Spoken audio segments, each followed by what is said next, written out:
16 సంవత్సరాలకి వివాహం చేస్తారు. దేవునికి స్తోత్రం కలుగునుగా. ఎవరని చెప్పగలరా? ఏ వయసులో వివాహం జరిగే వయసు అది? ఆడపిల్లలకి 15, మగపిల్లలకి 17, 18, లేకుంటే ఆడపిల్లలకి 15, 16. అంతేనా? అంతేనా? ఏ వయసు అండి అది? ఏ వయసు అది? యవ్వన వయసు. వయసు పరుగులు పెట్టే వయసు అది.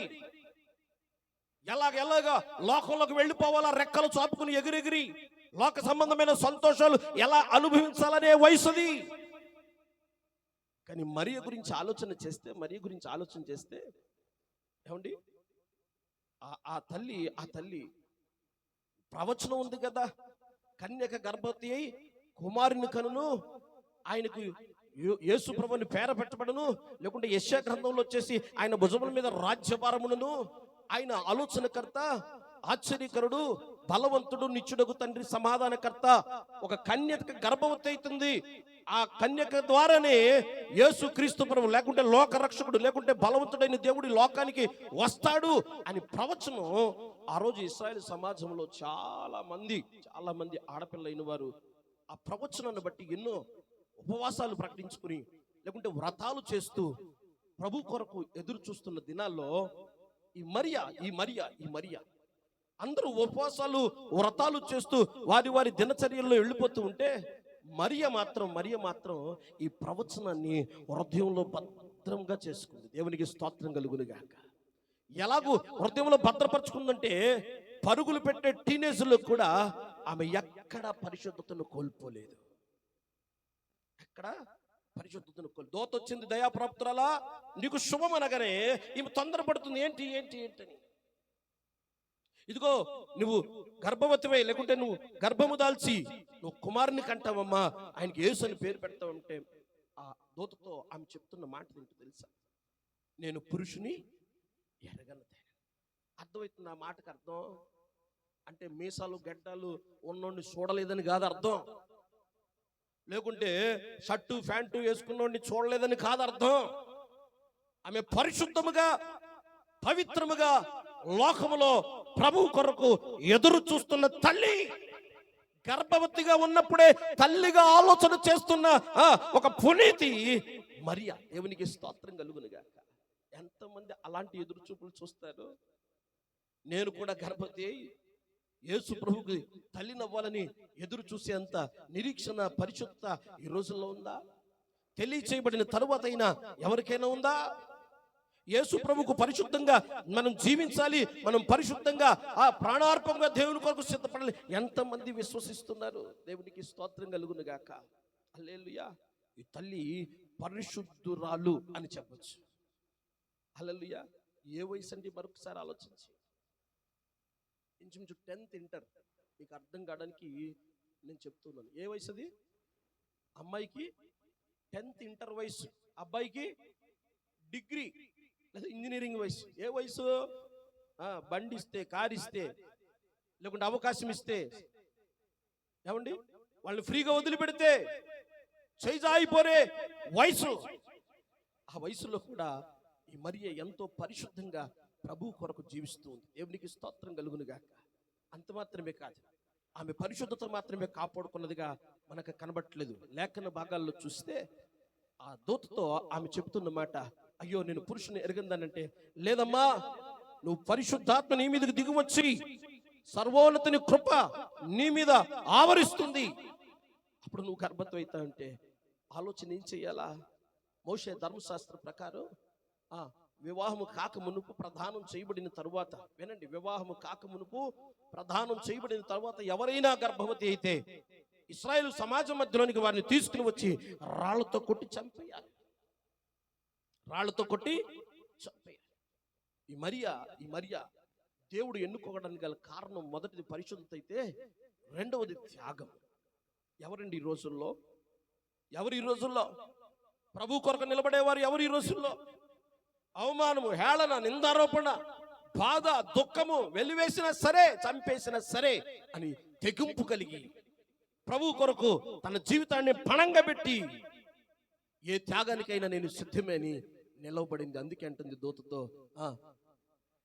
ప్రభుదాసు నీ మాట చొప్పున జరుగును కాక. గట్టిగా చప్పట్లు కొడదామా? మరిని ఎందుకు ఎన్నుకున్నాడు దేవుడు? ఎందుకు ఎన్నుకున్నాడు? నీ ఇష్టమే, నా ఇష్టం కాదయ్యా, నీ చిత్తమే. ఏదైనా పర్వాలేదు, చంపేసినా పర్వాలేదు, నన్ను రాళ్ళతో కొట్టి. ఎంతమంది నిలబడగలరు? ఏమండి, మనం కొన్ని సోషల్ మీడియాస్లో చూస్తున్నాం కదా, పాస్టర్ గారు నిలబడిపోతాడు. ఏమండి, ఎన్ని చూడలేదు? పాస్టర్ గారు నిలబడిపోతే ఆ సంఘం అంతా, నేను తప్పు పట్టట్లేదు కానీ మీరు కూడా తెగింపు కలిగి, ఆ ప్రత్యేకమైన రోషం కలిగి ప్రభు కొరకు జీవించడానికి, దేవుని కొరకు ఒక సాక్షిగా నిలబడడానికి పరిశుద్ధాత్మను మిమ్మల్ని సిద్ధపరచాలని నీ మాట చెప్తున్నాను.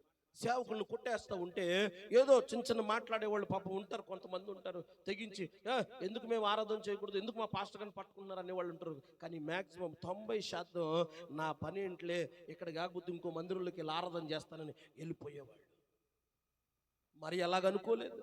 చంపేసిన పర్వాలేదు, నన్ను ప్రాణంతో ఉండగానే రాళ్లతో కొట్టి చంపేసిన పర్వాలేదు అనుకుంది. కాబట్టి ఈరోజు నువ్వు క్రిస్మస్ని అనుభవించగలుగుతున్నావు, దేవుణ్ణి ఆరాధించగలుగుతున్నావు. దేవునికి స్తోత్రం కలుగును గాక. హల్లెలూయా. అటువంటి పరిశుద్ధత, తెగింపు కలిగిన, త్యాగము కలిగిన మరియను దేవుడు ఎన్నుకోగల కారణం ఏంటంటే, ఇశ్రాయేలు సమాజంలో అనేకులు ఉన్నారు ఈ ప్రవచనాన్ని ఎత్తి పట్టుకుని ప్రార్థన చేసేవారు, కానీ వారి జీవితాలు పరిశుద్ధంగా లేవు. వారు దేవుని కొరకు ఎదురు చూడలేదు.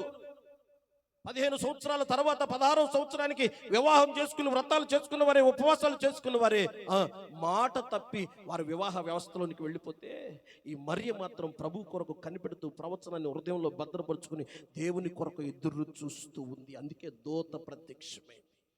ఆమేన్. హల్లెలూయా, హల్లెలూయా. ఇక యోసేపు దగ్గరికి వస్తే ఎన్నో ఆశలు, ఎన్నో ఆలోచనలు, జీవితం గురించి, ఈ లోకంలో సంతోషంగా భార్యతో కలిసి ఎలా జీవించాలని ఎన్నో ఆలోచనలు, ఆశలు పెట్టుకున్న ఈ యోసేపు గారికి తెలియచేయబడింది ఏంటంటే, మరియ గర్భవతి. ఎవరండి? మరియ గర్భవతి. మీకు అర్థం కావాలి, పురుషులు ఎందుకు ప్రభు కొరకు ప్రతిష్ఠించబడాలి అంటే, ఏమండి, లోకం ఏం కోరుకుంటుందో యోసేపు గారు అది కోరుకోలేదు. గర్భవతి అని తెలిసిన తర్వాత యోసేపు గారికి ఉన్న దారులు రెండు దారులు. ఏంటి చెప్పండి ఎవరైనా సరే? మరియ గర్భవతి అని తెలిసింది, ఈయన ఏం చేయాలంటే రెండు చేయాలి. ఏం చేయాలి అమ్మా?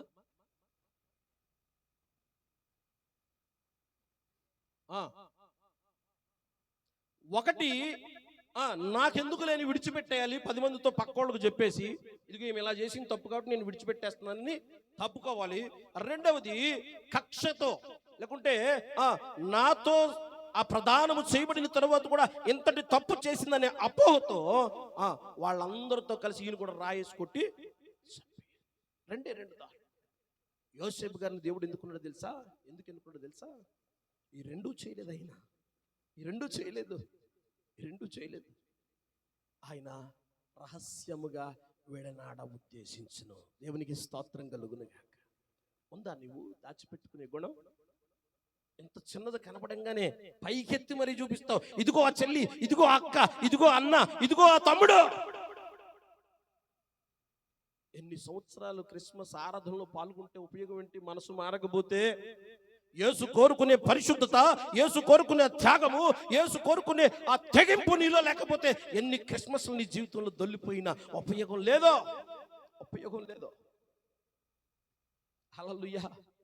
యోసేపు గారు రహస్యంగా, మంచోడు, మళ్ళంటాడు కాదు యోసేపు, మళ్ళంటాడు అస్సలు కాదు, మంచోడు కాబట్టి రహస్యముగా విడిచిపెట్టదాం అనుకున్నప్పుడు దూత వచ్చి చెప్తుంది, వద్దు యోసేపు, ఇది పవిత్రైన కన్యకగా ఈ లోకంలో రక్షకుడు ఆమెను కోరుకున్నాడయ్యా అంటే, సరే అని చెప్పి ఏమండి, ఎక్కడ ఆమెను కూడక అని రాయబడి ఉందా?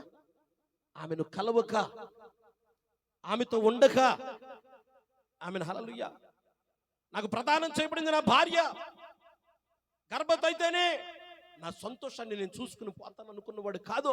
అయ్యో, దేవుని దూత చేత నాకు చెప్పబడింది కాబట్టి నేను కూడా నా పరిశుద్ధతను కాపాడాలనుకుని ఒక మగోడైనా సరే, పచ్చిగా చెప్పాలంటే అర్థం కావడానికి మాత్రం చెప్తున్నాను. మగతనాన్ని చంపుకొని ఆ తల్లిని కాపాడుకున్నాడు. దేవునికి స్తోత్రం కలుగును గాక. యేసు ప్రభు ఈ లోకానికి రావడానికి ఆయన పరిశుద్ధతను కాపాడుకున్నాడు కాబట్టి నువ్వు క్రిస్మస్ చేయగలుగుతున్నావు, క్రిస్మస్ ఆరాధనలో కూర్చోగలుగుతున్నావు. ఎంతమందికి అర్థమవుతుంది ఈ త్యాగం? చేయగలమా? రోడ్డు మీద పోతూ ఉంటే గోడల మీద ఉన్న పోస్టరే చూడకూడదు, ఆదివారం వాక్యం ఉన్నాం కదా అన్నా, ఏదో ఒక సమయంలో ఏదో ఒక రోజు దాన్ని చూస్తావు. అది మన పరిశుద్ధత. అవకాశం ఉన్నా, నీ కలిసి వచ్చిన ప్రదానం చేయబడిన నా భార్య అని తెలిసినా కూడా ఆమెను కూడక ఆయన పరిశుద్ధతను కాపాడుకున్నాడు. దేవునికి స్తోత్రం కలుగును గాక. అంత మాత్రమే కాదండి, అంత మాత్రమే కాదు. ఆమెను ఎలా కాపాడుకున్నాడంటే, నజరేతు నుండి ప్రజాసంఖ్య రాయించడానికి లోకాసు వార్త 2వ అధ్యాయం ఉంటుంది. బెత్లెహేంకి వెళ్తున్నాడు. ఎన్ని కిలోమీటర్లు? 150 కిలోమీటర్లు. 150 కిలోమీటర్లు ఈయన ఎలాగ నడుస్తున్నాడు? గాడిదని పట్టుకుని, గాడిద మీద మరియమ్మ గర్భవతి కాబట్టి చూడండి ఎంత చక్కగా కాపాడుకున్నాడో. అర్థం కావడానికి నేను మీకు చెప్తున్నాను. ఈ రోజుల్లో కొంతమంది చూడండి పాపం తల్లులు బస్సుల్లో కూడా నిండు గర్భిణులు వెళ్తూ ఉంటారు. నేను తప్పనన్నో లేకుంటే పురుషులకు అసమర్థత అన్న కానీ మనం కేర్ తీసుకోవట్లేదని చెప్తూ ఉన్నాను. ఆమె హల్లెలూయా. గర్భవతి అని తెలియంగానే గాడిద మీదకి ఎక్కించాడండి. యోసేపు గారు ఏం చేశాడు? తమ్ముడు గాడిద మీదకి ఎక్కించి ఆయన ఏం చేస్తున్నాడు? పిక్చర్ చూస్తున్నారా? ఎప్పుడైనా చూస్తారా పిక్చర్? ఇలా గాడిద మీద కూర్చోబెట్టుకుని తీసుకుని వెళ్తూ ఉంటాడు. దేవునికి స్తోత్రం కలుగును గాక. 150 కిలోమీటర్ల ప్రయాణంలో ఒక గర్భవతి అయిన తల్లిని లేకుంటే ఒక గర్భవతిని తీసుకుని వెళుతూ ఉంటే ఎంత కష్టం కదా. కష్టమేనా? ఎప్పుడైనా తెలుసా మీకు? మీ అందరికీ తెలుసు. మీ ఇళ్ళల్లో కూడా పిల్లలు గర్భవతులు అయి ఉండొచ్చు, భార్యలు గర్భవతి అయి ఉండొచ్చు. భార్యలు గర్భవతి అయితే తీసుకుపోమ్మా మీ అమ్మాయిని మీ ఇంటి దగ్గర అంటాం. కానీ పిల్లలైతే భరిస్తాం కదా, మనకు తెలుసు. అప్పటికే ఏదో కావాలంటారు తినడానికి, వెంటనే వద్దంటే అప్పటికి ఇది తినాలనిపిస్తుంది అంటారు, తెచ్చి ఇచ్చామా వెంటనే వాంతి చేసుకుంటారు. మరి 150 కిలోమీటర్ల ప్రయాణంలో యోసేపు గారు మరీ తల్లితో ఎంత బాధపడి ఉంటాడు. అవునా కదా? త్యాగం కాదా అది? ప్రభు ఈ లోకానికి అందించడం కొరకు వీరిరువురు ఎంత త్యాగం కలిగి ఉన్నారు, ఎంత తెగింపు కలిగి ఉన్నారు, ఎంత పరిశుద్ధతను కాపాడుకుంటే ఈరోజు యేసుక్రీస్తు ప్రభు మనకు అందించబడ్డాడు. దేవునికి స్తోత్రం కలుగును గాక. ఎవరండి వీళ్ళు? పరిశుద్ధత కలిగి త్యాగము కలిగి లోకానికి ప్రభువును అందించాలా. ఇది పరలోకం చేత బోధించబడింది కాబట్టి భూలోకంలో ఉన్న మేము పరలోకానికి లోబడుతున్నాం అని తెలియచేయడానికే వారు పరిశుద్ధతను కాపాడుకున్నారు. త్యాగము కలిగి ప్రభు కొరకు సాక్షులుగా ఈరోజు మనకు కనబడుతూ ఉన్నారు. దేవునికి స్తోత్రం కలుగును గాక. హల్లెలూయా. ఎంతమందికి అర్థమవుతుంది? వారిచ్చిన వెల ఇవ్వగలుగుతారు ఎవరైనా? వారి భవిష్యత్తులు ఇచ్చేశారు, వారి జీవితాలు ఇచ్చేశారు. చిన్న పిల్లలు, వయసులో చిన్న పిల్లలు, టీనేజ్ పిల్లలు జాగ్రత్తగా ఉండాలి. యవనస్తురాళ్ళు మీ పరిశుద్ధతను ప్రభు కొరకు కాపాడుకోకపోతే ప్రభు మీ హృదయంలో ఉదయించడు. ప్రభు మీలో ఉదయించడు. మీ పరిశుద్ధతను మీరు కాపాడుకోకపోతే, దేవుని కొరకు ఒక త్యాగం కలిగి జీవించకపోతే ఎలాగో ప్రభు మీలో ఉదయిస్తాడు? ఎలాగో ప్రభు వాక్యం మీలో నిలుచుంటుంది? లోకము మీలో ఉంటే పరలోకం మీలో ఉండదు. ఎప్పుడైతే పరలోకం మీ హృదయంలోకి వస్తుందో, పరలోక సంబంధించిన యేసు మీ హృదయంలోకి వస్తాడో, ఈ లోకానికి మీ హృదయంలో స్థలము లేదు. దేవునికి స్తోత్రం కలుగును గాక. హల్లెలూయా, హల్లెలూయా. ఎంత గనులండి వీరిద్దరు, ఎంత గనులు. నేను త్వరగా వెళ్తాను, సమయం లేదు కాబట్టి త్వరగా ముగించుకుని వెళ్తాను. ఇక లోకానికి అందించిన వారు మరియ యోసేపులైతే ఆరాధించిన వారు ఎవరు? ఎప్పుడైనా ఆలోచన చేశారా? జ్ఞానులు గొల్లలు అంటాం. యేసుక్రీస్తు ప్రభు ఎలాంటి చరిత్రకాడో ఎప్పుడైనా జ్ఞాపకం చేసుకున్నారా? ఆయన జ్ఞానులకు తెలియచేయబడ్డాడు, పామరులైన గొల్లలకు తెచ్చిబడ్డాడు. ఇది కాదా చరిత్ర? ఇది కాదా చరిత్ర? ఇది చాలదా యేసుక్రీస్తు ప్రభు రారాజని తెలియచేయడానికి? అనగా యేసుక్రీస్తు అందరికీ ప్రభు. దేవునికి స్తోత్రం కలుగును గాక. హల్లెలూయా. గొల్లలంటే ఆ రోజుల్లో లెక్కలేనోళ్ళు. ఎవరండి? దేవుడు ఎవరిని ఎన్నుకున్నాడు? లెక్కలేని వాళ్ళని ఎన్నుకున్నాడు. ఈరోజు నువ్వు అనుకుంటుండొచ్చు, నేనే పాటి వాడిని, నా బ్రతికే పాటిది, నా జీవితమే పాటిది, నా కుటుంబమే. నా దేవునికి నీవే కావాలి, నీ కుటుంబమే కావాలి. అది తెలియచేయడానికే ఆ రోజు గొల్లలను దేవుడు ఎన్నుకున్నాడు. దేవునికి స్తోత్రం కలుగును గాక. ఈ క్రిస్మస్ ట్రీ ఉంది కదా, ఈ క్రిస్మస్ ట్రీ కూడా నేనే పాటిదాన్ని, నాకేం కలుగుతుంది? ఒక పండు రాదు, ఒక పువ్వు రాదు, ఒక చక్కటి సువాసన రాదు అనుకుందంట. నాకేం ఘనత ఉందనుకుందంట. దేవునికి స్తోత్రం కలుగును గాక. యేసుక్రీస్తు ప్రభు నీ దగ్గరికి ఆ కానుకలు అన్నీ వస్తాయి నీకో, ఈ రీతిగా అది మాదిరిగా చూపించాడు. దేవునికి స్తోత్రం కలుగును గాక. అన్నీ వచ్చి యేసు ప్రభు కానుకలు ఇస్తే నేనేమి ఇవ్వలేను, ఒక పండు ఇవ్వలేను, ఒక ఫలం ఇవ్వలేను, ఇక సువాసన ఇవ్వలేను. పోనీ నేనేమి ఆయనకి ఒక గూడుగా ఉండడానికి కూడా, పైన కట్టడానికి ఇంటిలో పనికొచ్చే ఒక కలపగా కూడా ఉండలేను, ఒక కర్రగా కూడా ఉండలేను అనుకుని బాధపడుతుంటే యేసుక్రీస్తు ప్రభు దాన్ని ఎన్నుకున్నాడు. ఆ కానుకలు తెచ్చిన కానుకలన్నీ దానికి కట్టారు. దేవునికి స్తోత్రం. అదే అవి. ఆమెన్. హల్లెలూయా, హల్లెలూయా. ఎన్నిక లేని వాడిని దేవుడు ఎన్నుకుంటాడు. గనులను కాదు, లోకములో జ్ఞానులను సిగ్గుపరచుటకు వెర్రి వారిని ఎన్నుకుంటానని సెలవిచ్చిన దేవుడు. ఆమెన్. హల్లెలూయా, హల్లెలూయా. అందుకే చూడండి, సమూయేలు ప్రవక్త గారు ఆ తైలం కొమ్ము తీసుకుని వచ్చేసి, అయ్యా ఎవరయ్యా ప్రభువు కావలసిన వాడిని నేను అభిషేకిస్తానంటే అందరినీ తీసుకొచ్చాడు ఎస్ఐ గారు.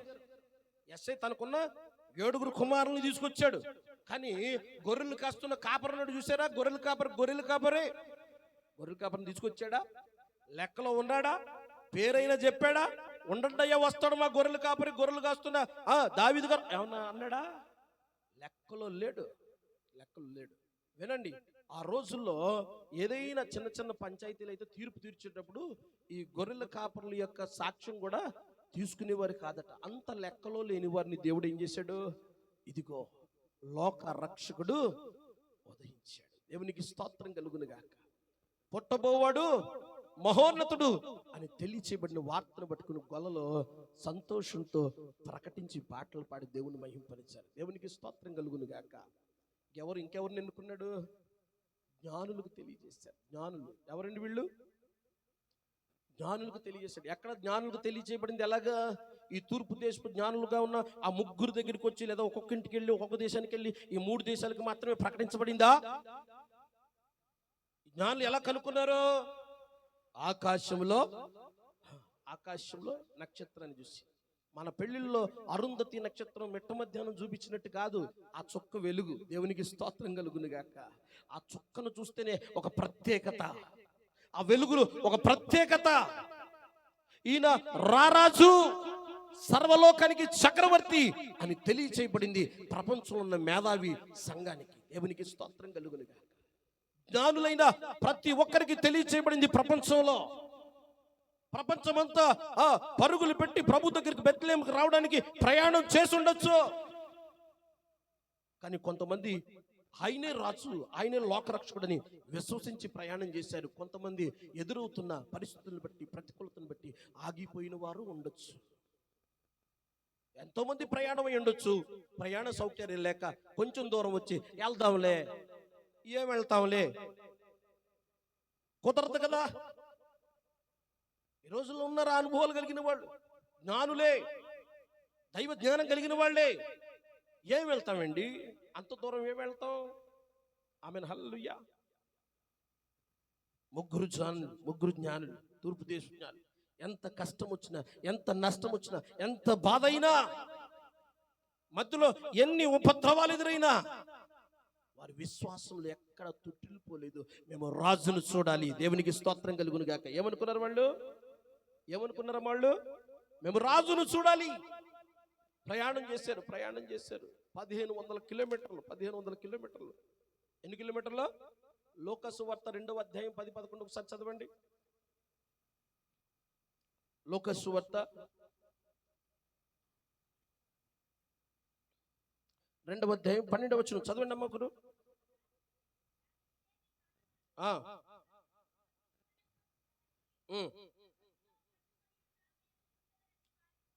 దేవునికి స్తోత్రం కలుగును గాక. గొల్లలకు తెలియచేయబడిన వార్త ఏంటంటే, పొత్తిగుడ్డలతో చుట్టబడి ఒక పశువుల తొట్టులో పరుండబెట్టి ఉంటాడు. ఆయనే క్రీస్తు అని తెలియచేయబడింది. ఎవరికి? గొల్లలకి. మరి జ్ఞానులకి ఏం తెలియచేయబడింది? ఏమండి, జ్ఞానులకి ఏం తెలియచేయబడింది? చూడండి లేఖన భాగంలో మత్తయి సువార్త 2వ అధ్యాయం 10వ వచనం. జ్ఞానులైన వారు, గొల్లలకు ఆయన పాకలో ఉన్నాడు, పశువుల తొట్టిలో ఉన్నాడు అని తెలియచేయబడితే జ్ఞానులకి ఏం తెలియచేయబడింది? చదవండి అమ్మా. అత్యానందభరితులై ఇంటిలోనికి వచ్చి, అమ్మా జాగ్రత్తగా వినాలి. పశువుల కాపర్లకు ఎక్కడున్నారు? యేసు ప్రభుల వారు పాకలో ఉన్నాడు. ఇక్కడికి వచ్చేసరికి, జ్ఞానులు వచ్చేసరికి ఎక్కడున్నాడు యేసు ప్రభు? ఇంటిలోనికి వచ్చాడు. ఎందుకు ఈ మాటలు చెప్తున్నానంటే, ఈ వచనాలు ఎందుకు చదివించానంటే, వాళ్ళు ఎంత దూరం ప్రయాణం చేసి వచ్చారు. యేసు ప్రభు పుట్టిన 5 రోజులకు, 6 రోజులకు, 11 రోజులకు ఆ పాకలో ఉన్నంత వరకు మాత్రమే కాదు ఆయన ప్రయాణం. ఇంచుమించు 1500 కిలోమీటర్లు, 1 సంవత్సరం పాటు వాళ్ళు ప్రయాణం చేసి ప్రభువును చూడడానికి వచ్చారు. దేవునికి స్తోత్రం చెప్పండి. హల్లెలూయా. ఏమి సూచించారు వాళ్ళు? ఆయన ప్రభు అని, ఆయన యుద్ధకు వచ్చి వారికి ఫలం ఇచ్చువాడని ఏప్రిల్కి రాసిన పత్రికలో ఏదైతే మాట రాయబడి ఉందో ఆ మాటను పట్టుకుని వారి ప్రయాణం చేస్తూ వచ్చారు. దేవునికి స్తోత్రం కలుగును గాక. హల్లెలూయా. ఏ విశ్వాసం నువ్వు కలిగి ఉన్నావు? ప్రభు దగ్గరికి వచ్చేటప్పుడు, ప్రభు సన్నిధికి వచ్చేటప్పుడు, ఈ క్రిస్మస్ ఆరాధనలో ఏ విశ్వాసం నువ్వు కలిగి ఉన్నావు? పరలోకంలో నన్ను తీసుకువెళ్తాడు, ఆ నీతి కిరీటం నాకు ధరింపజేస్తాడు, ఆ జీవ కిరీటాన్ని నా తల మీద పెడతాడు అనే విశ్వాసము, ఆ ఫలము నేను అనుభవిస్తాను, ఆ పరలోక సంబంధమైన ఆనందాన్ని, సంతోషాన్ని నేను అనుభవించడం కొరకే ఈ లోకంలో నేను ప్రభువును ఆరాధించాలని నువ్వు తెలుసుకుని విశ్వసించే వచ్చి ఉంటే ప్రభువు నిన్ను ఆ పరలోకానికి ప్రయాణంలో కాపాడి నడిపించును గాక. ఒకవేళ ఆ విశ్వాసం లేకపోతే, ఆ యొక్క గ్రహింపు లేకపోతే వచ్చి మనం చప్పట్లు కొట్టి కొన్ని స్కిట్ చేసుకుని పాటలు పాడుకుని వెళ్ళిపోతాం. ఆమెన్. హల్లెలూయా.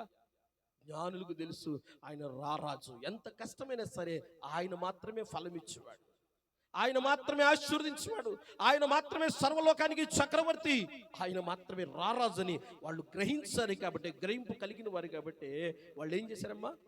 ఏం చేశారు? ప్రభువును ఆరాధించడానికి 1500 కిలోమీటర్లు, 1500 కిలోమీటర్లు. ఎన్ని రోజులు నిద్రలేని రాత్రులు గడుపుంటారో, ఎన్ని ఇసుక తుఫాన్లు వాళ్ళ మీదకి వచ్చుంటాయో. 2:30 అయితేనే ఎప్పుడు ముగిస్తాడా ఈయన? ఏదో పండగను వచ్చాం, ఏదో పండగ చేసుకుందామని వచ్చాం. ఈరోజు పండగ క్రైస్తవులు ఏం చెప్పాలి దానికి? పండగ క్రైస్తవులు మారిపోవుదురుగాక, ప్రభువును ఆరాధించే క్రైస్తవులు లేచుదురుగాక. ప్రభు కొరకు ఎంత దూరమైనా, ఎంత ప్రయాసైనా, ఎంత కష్టమైనా నడిచి వచ్చే క్రైస్తవులు నిలబడుదురుగాక. హల్లెలూయా. వాళ్ళకి తెలుసండి ఆ విలువ, వాళ్ళకి తెలుసు, వాళ్ళ విలువ వాళ్ళకి తెలుసు. ఒక చిన్నపిల్లడట నిన్న కూడా చెప్పాను, ఒక విలువైన సంగతి చెప్పాను, అవునా? గేలం గురించి చెప్పాను, అవునా? ఆవు అని నిద్రలు వచ్చేస్తున్నాయి, రాత్రి నిద్రలేదు కదా పాపం. ఏ ఉపయోగం? ఈ ఆరాధన విశేషం మనకు తెలియకపోతే మనం ఎన్ని రాత్రులు నిద్ర కాపుకున్నా ఉపయోగం లేదు. వినండి, చెప్తా ఎలాగో గ్రహించారు, ఏమని గ్రహించారు చెప్తాను. ఒక చిన్న పిల్లడు ఆడుతూ వెళ్తున్నాడట. ఒక ఇంత గాజురాయి లాంటిది ఒకటి దొరికిందంట. గాజురాయి. ఏం దొరికింది? గాజురాయి దొరికితే రాయి మనకు కూడా కనబడతాయి కదా అప్పుడప్పుడు. మనం కూడా అనుకుంటాం ఇదేదో వెరైటీగా ఉందని జేబులు ఎత్తాం. ఇంటికి వచ్చాక పెద్ద చేప ఇది రాయిదాపో అంటే దాన్ని పక్కకు పడేస్తాం. వాడు అలాగే తీసుకుని ఏదో ఆడుతూ ఉన్నాడట, ఇలా ఆడుకుంటూ వస్తున్నాడట. ఇలా ఆడుకుంటూ వస్తుంటే తమ్ముళ్ళు లాంటి వాళ్ళు, దీపక్ లాంటి వాళ్ళు చూసి, ఒరే నేను నీకు చాక్లెట్ ఇస్తాను ఇవ్వరా అన్నాడట. నేను ఎవరు రాను, ఆడుకుంటూ వెళ్తున్నాడట. ఇంకోటి వచ్చినట్టు, ఒరే నీకు 10 చాక్లెట్లు ఇస్తాను ఇవ్వరా అన్నాడట. నేను ఎవరు పోరా అన్నాడట. ఒరే ఈడియటర్, నీ చాక్లెట్ అన్నాడు, ఆడేమో 10 చాక్లెట్, ఏదో ఇది విశేషం అని ఇంకా ఆడుకుని వెళ్తుంటే ఇంకొకటి వచ్చేటట. ఒరే నీకేం కావాలో చెప్పరాదు, కొనిస్తానంటే, మరి నాకు కొట్లో ఉన్న ఆ సీసాలో ఉన్న చాక్లెట్లు అన్నీ కావాలన్నాడట. సరే పో ఇస్తారా అన్నాడట. అవన్నీ ఇచ్చాడట. వీడు ఆ రాయిని తీసుకుని, ఆ గాజు రాయి ఆడుకునే ఆ రాయిని చూసారా, ఆ రాయిని తీసుకెళ్ళి టెస్ట్ చేయించుకుని అమ్ముకుంటే కొన్ని కోట్లు వచ్చాయట. ఆడుకునే పిల్లోడికి అది ఆట వస్తుంది, కానీ విలువ తెలిసిన వాడికి అది బ్రతుకును మార్చే, చెప్పండి, బ్రతుకును మార్చే, దరిద్రాన్ని పోగొట్టే రాయది. లోకములో ఉన్న అన్ని రాయిల వంటి రాయి కాదది. లోకములో ఆరాధించబడుతున్న అన్ని రాయిల వంటి రాయి కాదది. క్రీస్తునే రాయి. దేవునికి స్తోత్రం కలుగును గాక. ఆ విలువ తెలిస్తే నీ హృదయం నుంచి నువ్వు ఆరాధన చేస్తావు, సమయం మైమరిచి ఆరాధన చేస్తావు, ఆకలి మరిచిపోయి ఆరాధన చేస్తావు, కుటుంబాన్ని మరిచిపోయి ఆరాధన చేస్తావు, బంధాలని భావబంధాలను విడిచిపెట్టి ప్రభువే నాకు దిక్కు, ప్రభువే కావాలని నువ్వు ఆరాధన చేస్తావు. ఆ విలువ తెలిస్తే, ఆ విలువ తెలిస్తే, ఆ విలువ తెలిసింది కాబట్టి ఈ ముగ్గురు జ్ఞానులు ఎంత కష్టమైన ఎంత నష్టమైన ప్రయాణం చేశారా లేదా? చేశారా? మనం ఎప్పుడైనా ప్రయాణం చేసాం అలాగా? ఒకప్పుడు చేసేవారు, పెద్దోళ్ళకి తెలుసు. ఒకప్పుడు పెరేడ్ గ్రౌండ్లో డీజేస్ దినకరణ గారు వచ్చింటే పరుగులు పెట్టుకుని వెళ్ళేది. బస్సులు లేకపోతే, ఆటోలు లేకపోతే నడిచొచ్చిన అనుభవాలమై. ఆమెను హల్లెలూయా. 97వ సంవత్సరంలో డీజేస్ దినకరణ గారు ఎక్కడ పెరేడ్ గ్రౌండ్లో అక్కడికి వెళ్ళి మా పాస్టర్ గారు చెప్పారు, తినేసి పడేసి ఉంటే ఎత్తి పడేసే ఆ వాలంటీర్లో నేనున్నాను. అయ్యా బాలస్వామి గారు అవునా? ఎత్తి పడేసిన తర్వాత వెళ్ళడానికి ఏమీ లేదు. అక్కడి నుంచి నడుచుకుంటూ సనత్ నగర్ వెళ్ళిన అనుభవాలు చలిలో. ఆమెను హల్లెలూయా. ఇవన్నీ దేని కొరకు? ఎక్కడికి వెళ్ళాలని, ఎక్కడ ఉండాలని కాదు. ఇగో మనకు ఒక స్థలం ఉంది. దేవునికి స్తోత్రం. అది విలువైనది. దాన్ని చూపించడానికే యేసుక్రీస్తు ప్రభు నాలో ఉదయించడని తెలుసుకున్నాం. దేవునికి స్తోత్రం కలుగును గాక. ఎందుకు ప్రభు కొరకు ఈరోజు మనం త్యాగం చేయాలా? ఎందుకు ప్రభు కొరకు నిలబడాలా? ఎందుకు ప్రభు కొరకు ప్రయాసపడాలా? ఎందుకు ప్రభు కొరకు కడుపులు మార్చుకోవాలా? ఎందుకు ప్రభు కొరకు మనకున్నదంతా ఖర్చు పెట్టాలా? Amen hallelujah. నేను చాలా సంతోషిస్తాను ఈ సహవాసాన్ని చూసి. తెలిసిన వారికి తెలుసు, తెలియని వారికి తెలియచేయడానికి మాట చెప్తున్నాను. రాత్రులు, శనివారం రాత్రులు వచ్చి ఇక్కడ పరిచయం ఎంత సుందరంగా ఉందంటే ఊరకనే కాదు, నేనేం చేయలేదు, నాతో ఉన్న నా దాసురాలు, నా సహదాసురాలు ఏం చేయలేదు. సంఘంలో కొన్ని కుటుంబాలు వచ్చి త్యాగం చేసి వారి సమయాన్ని, వారి డబ్బుని, వారి బలాన్ని, రాత్రి 4 అయింది చిన్నపిల్లలతో సహా వాళ్ళు పడుకునేసరికి మళ్ళీ తెల్లవారు 6 గంటలకు వేసి వంట పనులు చేసి, టిఫిన్లు చేసి, మనందరికీ చక్కటి ప్రేమ సిద్ధపరిచి. ఇది కాదా పరిచర్య? చప్పట్లు కొడుతూ చేసేదే కాదు ఆరాధన. ప్రభు కొరకు నువ్వేం చేసినా, ప్రభు కొరకు నువ్వేం చేస్తున్నది ఆరాధనే. దేవునికి స్తోత్రం కలుగును గాక. ఇది తెలిస్తే దేవుని పని విడిచిపెడతామా? దీనికన్నా ఉన్నతమైన పని ఏదైనా ఉందా ఈ లోకంలో? ఈ లోకంలో ఏ పని చేసినా నీకు ఇచ్చే జీతం 3 నెలలే. కానీ ప్రభు కొరకు పని చేస్తే నీకు వచ్చే జీతం జీవ కిరీటం మోయు వేళ ఎంత సంతోషమో. జీవ కిరీటం మోయు వేళ ఎంత సంతోషమో. సోలిపోవలదు మనసా, సోలిపోవలదు, సోలిపోవలదు మనసా, సోలిపోవలదు. ఇకటులు ఈ బంధులు నిన్ను చుట్టుముట్టినను, ఇకటులు ఈ బంధులు నిన్ను చుట్టుముట్టినను. ప్రియుడు నన్ను చేరదీసిన ఎంత సంతోషమో. అందరూ పాడదాం. ప్రియుడు నన్ను చేరదీసిన ఎంత సంతోషమో. సోలిపోవలదు మనసా, సోలిపోవలదు, సోలిపోవలదు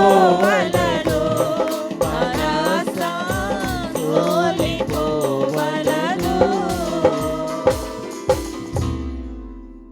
నిరాశ చెందకు, నువ్వు ప్రభువుకు కావాలి.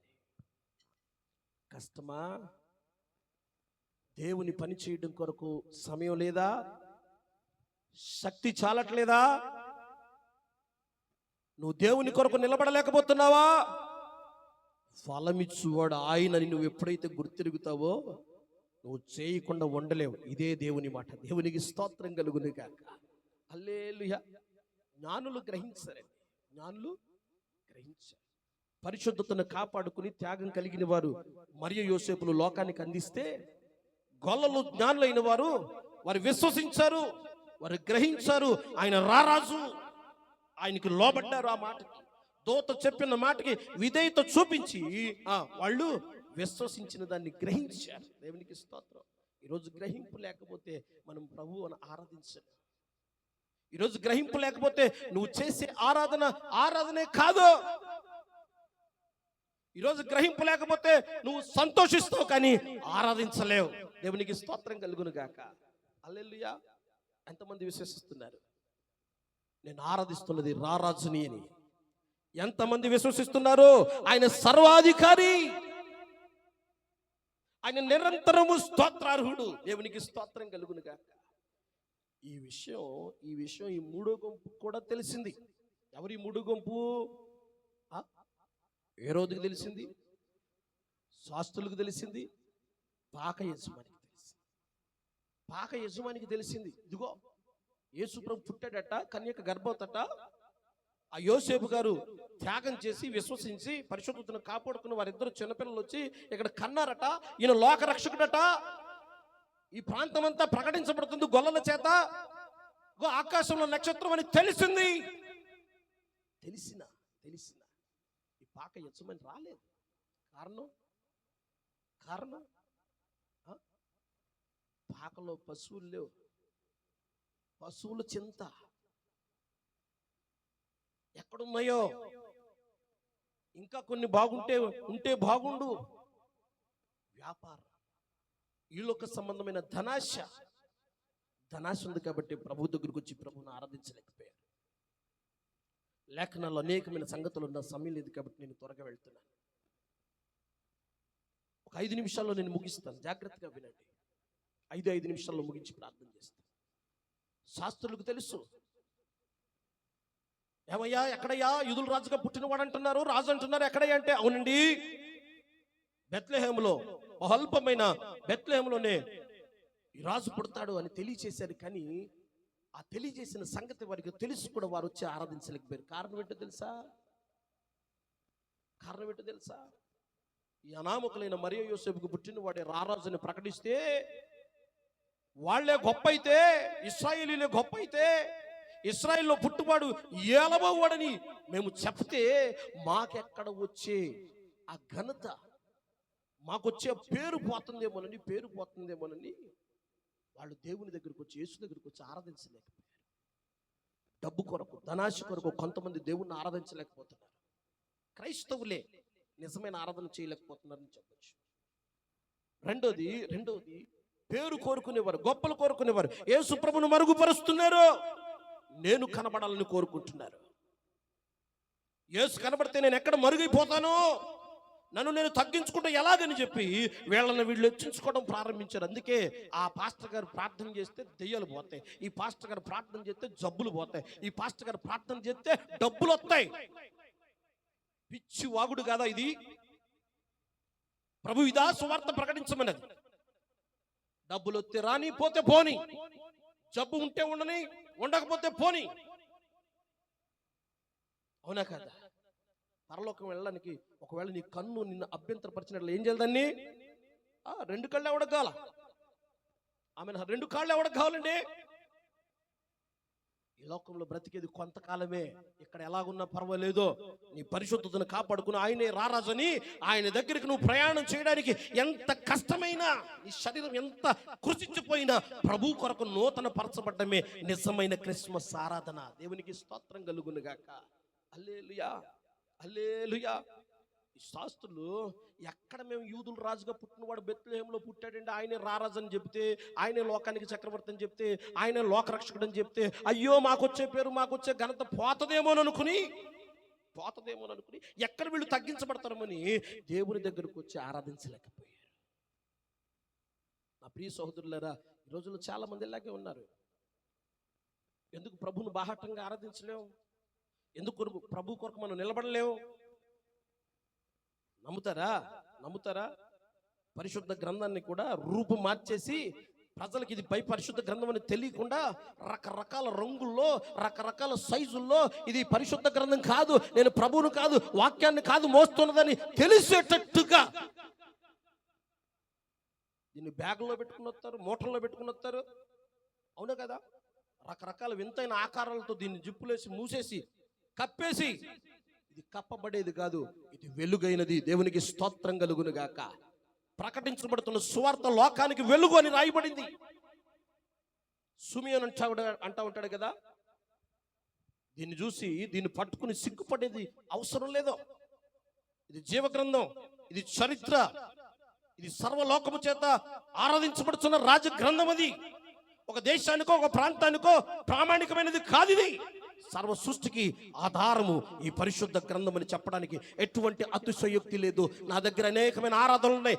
ఎవరైనా ఒకవేళ డౌట్ ఉంటే నా దగ్గర నేను చూపిస్తాను. హల్లెలూయా. ఇది చరిత్ర కలిగిన గ్రంథం, చరిత్ర కలిగిన పరిశుద్ధ గ్రంథం. దేవునికి స్తోత్రం. దీన్ని మోయటానిక సిగ్గుపడేది, దీన్ని ప్రకటించడానిక సిగ్గుపడేది.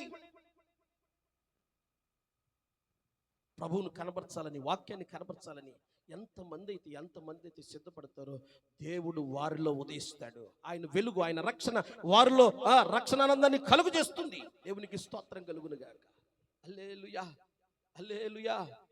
ఈ శాస్త్రులట ఎక్కడ యూదుల రాజుగా పుట్టినవాడని చెబితే, ఎక్కడ లోకరక్షకుడని చెప్తే మా పేరు పోద్దేమోనని చెప్పకుండా, దేవుని దగ్గరికి వెళ్లకుండా, యేసు ప్రభువుని కలవకుండా, బాలుడిని చూడకుండా, ఆరాధించకుండా ఆగిపోయారట. యేసు ప్రభువుని నిర్లక్ష్యపరిచిన వారు వీళ్ళు. ఆమేన్, హల్లెలూయా. ఇక మూడవదిగా నిర్లక్ష్యపరిచిన వారు ఎవరు, వ్యతిరేకించిన వారు ఎవరు, విసర్జించిన వాడు ఎవడంటే రాజైన హేరోదు. ఎందుకు? యూదులు రాజుగా ఉండడానికి రోమా చక్రవర్తుల దగ్గరికి వెళ్ళి యూదుల మీద చాడీలు చెప్పి ఆ సింహాసనం, యూదుల మీద సింహాసనం కొందెచ్చుకున్నాడు వీడు. ఎవరో హేరోదు. యూదులు రాజుగా పుట్టినాడని నమ్మి చూద్దాం పద, ఆరాధించదాం పద అని వెళ్ళాడు అనుకోండి, ఎక్కడ ఈ సింహాసనం ఖాళీ అయిపోద్దో, ఎక్కడ వేరే వాడు వచ్చి కూర్చుంటాడని భయంతో, అధికార దాహంతో, ఈరోజు ధనంతో కొంతమంది ఆశ కలిగి ఉన్నారు, పేరు కోసం, గొప్పల కోసం కొంతమంది ఆరాటపడుతున్నారు, యేసుప్రభుని ఆరాధించలేక. మరి కొంతమంది అధికారం కొరకు. ఒక ఆయన ఉన్నాడు, నాకు తెలిసిన ఆయన, షామీర్పేటలో ఉంటాడు. ప్రైజ్ లార్డ్ బ్రదర్ అన్నాడు. ఏమండి అన్నాను. అయ్యా, నేను పొలిటికల్లో ఉన్నాను కదా, నేను ఒక విశ్వాసనే, బాప్తిసం తీసుకున్నాను పాస్టర్ గారు. కానీ పొలిటికల్లో ఉండడం వల్ల నేను చేయలేకపోతున్నాను, బయటకు వచ్చి ప్రభువుని ఆరాధించలేకపోతున్నాను. ఒకవేళ ప్రభువుని ఆరాధిస్తే సీటు పోతాం. సీట్ ఎక్కడ పోతే నీకు సీట్ ఎక్కడ ఎత్తది? పరలోకం ఎత్తది నీకు సీటు. ఎక్కడ సీటు పోతే అక్కడ ఉంటుంది సీటు. ఇది 5 సంవత్సరాలు కావచ్చు, 3 సంవత్సరాలు కావచ్చు, అక్కడ యుగములు నీ కొరకు సింహాసనం సిద్ధపరచబడుతుంది. నువ్వు ఆరాధిస్తే, నువ్వు ప్రభువును కనపరిస్తే, నువ్వు ప్రభువును ఆరాధిస్తే, నువ్వు ప్రభువును మహిమపరిస్తే, నువ్వు ప్రభు అని ఎరిగితే, ప్రభు అని విశ్వసిస్తే, ఆ క్రీస్తుకు ఆరాధన చేస్తే నీకు సింహాసనం అక్కడ వేయబడుతుంది. దేవునికి స్తోత్రం కలుగును గాక. ఈ బుద్ధి, ఈ గ్రహింపు, ఈ విశ్వాసం లేని వాళ్ళు ఏం చేశారో ప్రభువును వదిలిపెట్టేస్తారు. చాలా మంది అంతే. 50 మందిరానికి ఎందుకు రావట్లేదు ఎవరిని చూస్తారండి. ఇక్కడ లేదు కానీ ఆ దౌర్భాగ్యం ఊర్లోకి పోతే ఉంటుంది. ఊర్లోకి పోతే ఏమండి ఎందుకు మీరు ఆరాధించలేకపోతున్నారంటే, అమ్మ మమ్మల్ని చూస్తే అదిలా ఉంటారండి. అక్కడికి వెళ్తుంటే అదొకలా ఉంటుందండి. మమ్మల్ని ఎవరన్నా చూస్తారు, ఏ కులం అడ్డు వచ్చిందా? ఎక్కడుంది కులం? ఎక్కడి నుంచి వచ్చింది కులం? ఎక్కడి నుంచి వచ్చింది మతం? జాతి మత కుల వర్గాలకు తావిన వాడు యేసుక్రీస్తు ప్రభు. అసలు యేసుక్రీస్తు ప్రభు ఏం చెప్పాడు, ఏం చేశాడండి? నేను మొన్న ఒక దగ్గర క్రిస్మస్ సెలబ్రేషన్కి వెళ్ళి ఇదే మాట చెప్పాను. అసలు యేసు ప్రభువును ద్వేషించడానికి ఆయనలో ఉన్నది ఏదైనా ఒక్కటి చెప్పగలరా అని చెప్పాను. ఒక్కటి. ఆయన ఎందుకు ద్వేషిస్తున్నారు? ఆయన ప్రేమించాడు, ఆయన సహాయం చేశాడు, ఆయన రక్షించాడు, ఆయన మీకు తోడున్నానని చెప్పాడు తప్ప ఇంకేమి చెప్పలేదు. ఇంకేం మాయ మాటలు లేవు. ఆమెన్, హల్లెలూయా. ఎక్కడ జరుగుతుంది తప్పంతా అంటే, యేసుప్రభుని అంగీకరించి యేసుప్రభుని మోసుకుని పోయే వారి దగ్గర ఉంది ఇదంతా. వారు చేసే తప్పులను బట్టి లోకం ఈరోజు యేసుప్రభుని విభేదిస్తుంది, విసర్జిస్తుంది. ఈ సింహాసనం కొరకు హేరోదు కూడా, అయ్యో ఎక్కడ నా సింహాసనం? ఎందుకంటే సింహాసనం కోసం వాడు బ్రతికాడు. ఆ సింహాసనం కోసే ఆ 7 భార్యలను చంపించేశాడు. ఆ సింహాసనం కొరకే ఆడికి పుట్టిన పిల్లలందరినీ చంపించేశాడు. అక్కడ సింహాసనాన్ని వాళ్ళు తీసేసుకుంటారని ఆఖరికి ఆ సింహాసనం ఎక్కుతూనే పడి చనిపోయాడు హేరోదు. ఆమేన్, హల్లెలూయా. విసర్జించారు. లోకానికి అందించడానికి త్యాగము, పరిశుద్ధత కావాలి. ఆయన ఆరాధించడానికి విశ్వాసము, గ్రహింపు కావాలి. ఈ 4 ఉంటే నువ్వు ప్రభువుని విడిచిపెట్టు. ఈ 4 ఉంటే నువ్వు ప్రభువుని విడిచిపెట్టు. దేవునికి స్తోత్రం కలుగును గాక. యేసు ఎవరో అనే ప్రజలమైన మనల్ని యేసయ్య నాకు రక్షకుడు, యేసయ్య నాకు తండ్రి అని చెప్పడానికే ప్రభువు నీ దగ్గరికి నా దగ్గరికి వచ్చి నిన్ను నన్ను ఈరోజు దర్శించి వాక్యము ద్వారానో లేకుంటే ఎవరొకరు రక్షించబడిన ద్వారానో ఏదో ఒక సాక్ష్యం ద్వారానో ఏదో ఒక కరపత్రం ద్వారానో ఈరోజు నువ్వు ప్రభు సన్నిధికి వచ్చావు. దేవునికి స్తోత్రం కలుగును గాక. హల్లెలూయా. ఎంతమందికి అర్థమవుతుంది? ఏ గుంపులో నువ్వున్నావు? ఏ గుంపులో నువ్వున్నావు? లోకానికి నువ్వు అందించగలుగుతున్నావా? లోకానికి నువ్వు ప్రభువుని అందించగలుగుతున్నావా? ఈ లోకానికి నువ్వు రక్షకుని అందించగలుగుతున్నావా? అందించకపోయినా పర్వాలేదు, నువ్వు ఆరాధించే గుంపులోనైనా ఉండు. దేవునికి స్తోత్రం కలుగును గాక. ఏమాత్రం ఆయన విడిచిపెట్టుకోకు. ఆయన త్వరగా రాబోతూ ఉన్నాడు. యేసయ్య నీ కొరకు త్వరగా రాబోతున్నాడు. నువ్వు విడిచిపెట్టేవా ఆ శాశ్వత ఆనందాన్ని కోల్పోతావు. ఈ క్రిస్మస్ ఆరాధనలో ఆయన నువ్వు చిన్న పాకలో పుట్టిన బాలుడిగా చూడకో, లేదా పుట్టినరోజు జరుపుకుంటున్న ఒక కుమారుడుగా చూడకో. ఆయన సర్వాధికారి, ఆయన లోకరక్షకుడు, ఆయన నిరంతరము స్తోత్రాలని గ్రహించగలిగితే నిజమైన క్రిస్మస్ ఆనందం నీ హృదయంలో పుడుతుంది. దేవుడు అట్టి కృపలో మనందరినీ బలపరచునుగాక. ఆమెన్. హల్లెలూయా, హల్లెలూయా. ఎవరైతే విశ్వసిస్తారో మోకరించండి, ప్రార్థన చేద్దాం. ఆయన ప్రభువని, ఆయన రక్షకుడని, ఆయన ప్రేమ స్వరూపుడని, పాపిని సహితం ప్రేమించగలిగిన వాడని మత్తయి సువార్త 19వ అధ్యాయం 10వ వచనం ప్రకారం నశించిన దాన్ని వెతక రక్షించడానికి లోకానికి వచ్చిన వాడైనా పుట్టినవాడు కాదు. తిమోతికి రాసిన మొదటి పత్రిక 1వ అధ్యాయం 15వ వచనం ప్రకారం మనుషులను పాపం నుండి విడిపించడానికి వచ్చిన మనుష్య కుమారుడైనా వచ్చిన వాడైనా. అలాగే 3వ అధ్యాయం 16వ వచనం 1 తిమోతి ప్రకారం ఆయన సశరీరుడుగా ఈ లోకమునకు ప్రత్యక్షుడైన వాడు, నిన్ను విడిపించడానికి ప్రత్యక్షమయ్యాడు. 2024 సంవత్సరాల క్రితం ఈ లోకాన్ని పాపముతో పట్టబడి ఉన్నప్పుడు ఆ పాపం నుంచి విడిపించడానికి నేటి దినాల్లో మనం చూస్తూ ఉన్నాం. అయ్యో ఆ దినాలే పాప సంబంధమైన దినాలా, ఈ దినాలు పరిశుద్ధమైన దినాలు అన్నట్టు కాదు. తల్లిదండ్రుల మధ్య ప్రేమ లేని రోజులు, రక్త సంబంధాల మధ్య ప్రేమ లేని రోజులు, తల్లిదండ్రులే పిల్లల్ని హతమార్చుకుతున్న రోజులు, కన్న పిల్లలే కన్న తల్లిదండ్రులు మట్టు పెడుతున్న రోజులు. ఎక్కడుంది ప్రేమ? ఎక్కడుంది ప్రేమ? ఈరోజు నువ్వు ఆ ప్రేమను రుచి చూస్తే నీ హృదయం అంతా సంతోషంతో ఆయన ఆరాధించు. నీ హృదయంలో సంతోషంతో ఆయన ఆరాధించు.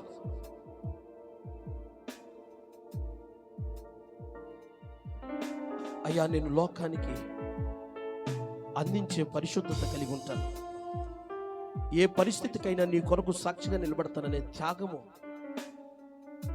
ఈరోజు నీ హృదయంలో నిన్ను తడుతూ ఉంటే, ప్రభు కొరకు ఏ పరిస్థితిలో అయినా సరే నేను నిలబడతానని నీ మనస్సాక్షి నిన్ను ఒప్పింపజేస్తూ ఉంటే, నీ గుండెల మీద నీ చేయి పట్టుకుని దేవుని కొరకు చిన్న మాట పలుకు. అయ్యా, నన్ను వాడుకో స్వామి.